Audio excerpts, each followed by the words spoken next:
What on earth are you doing, I hear you say? Well, I'm doing one of my regular brain training exercises, doing things a little differently, backward, sideward, awkward, and there's growing science to support it. Stay tuned to find out how this, particularly out in nature, can improve your brain health, creative thinking, and overall well-being.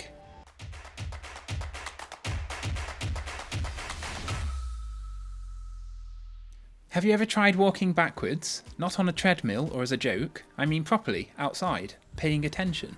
It can feel a little strange at first, slightly awkward, maybe a bit unsafe.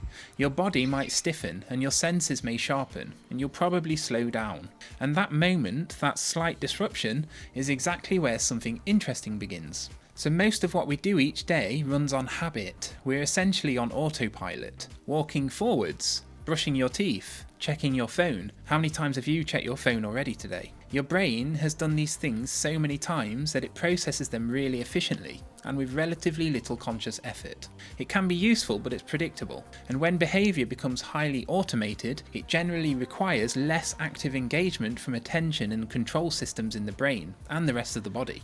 When you do something slightly differently, not extreme, just unfamiliar, you interrupt those patterns. This increases cognitive demand.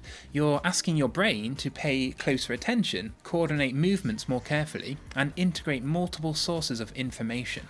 In other words, you're shifting from automatic to more controlled processing. Walking backwards is a great example, and this is something I try to do regularly. And don't worry, you don't have to walk down the street backwards or anything silly like that. When you walk backwards, your visual system can't guide movement in the usual way. Your proprioception, this is your sense of body position, well, this plays a larger role. Your balance system becomes more engaged, and your attention shifts from routine to more deliberate control. Interestingly, studies have shown that walking backwards increases activity in the prefrontal cortex, the region of the brain involved in attention, planning, and decision making. So in addition to moving differently, you're also engaging higher level brain systems more. You're effectively combining movement with ongoing monitoring. Your balance system, especially the vestibular system in your inner ears, also has to work harder to keep you stable. This overlap is a form of cognitive motor dual tasking, and research shows that training this kind of dual task walking can improve performance and coordination over time. Dual tasking matters because it engages multiple brain systems simultaneously. You're drawing on motor control, sensory integration, attention, and prediction.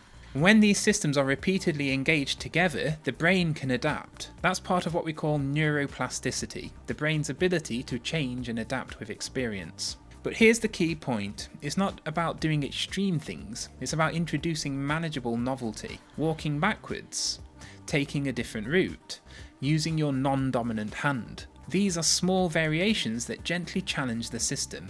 Now let's take it one step further. Do this in nature. Because when you step out into natural environments, something else shifts.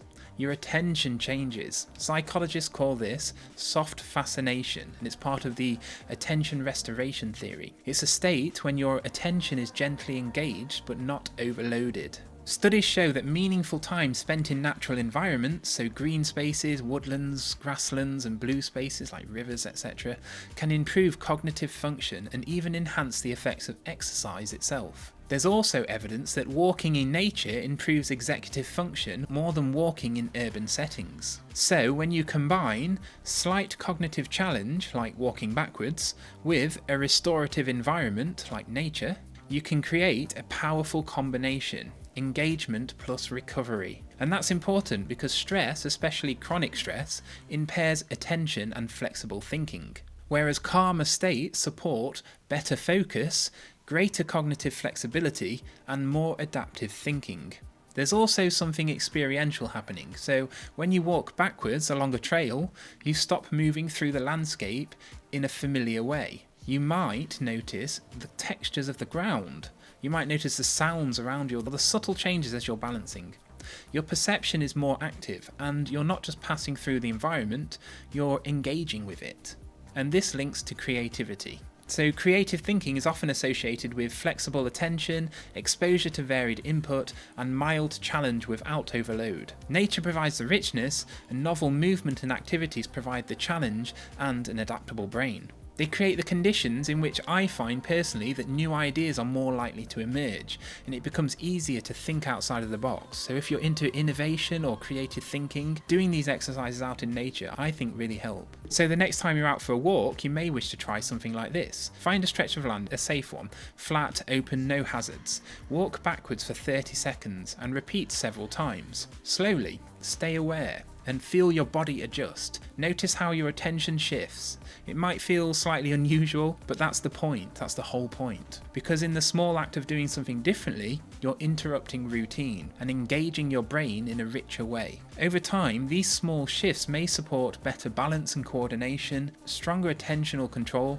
and more flexible thinking, and perhaps most importantly, a brain that stays engaged with the world around it. Now, in the video, you'll see me walking backwards on a low-lying log. This increases the challenge, both physically and mentally, and it's good to come up with new ways to bring novelty into your practices, keeping the brain more adaptable. Just make sure you do your own risk assessment before doing any exercises. I'll be doing loads more videos on this kind of neuroplasticity and brain training, so stay tuned for more. If you found this video helpful or interesting, please do me a huge favour and click like and subscribe to the channel. It really does help the channel grow and allows me to keep making these educational videos. And please check out my website, www.naturegutbrain.com, and my other website, my personal one, jakemrobinson.com, and feel free to sign up to my free newsletter there.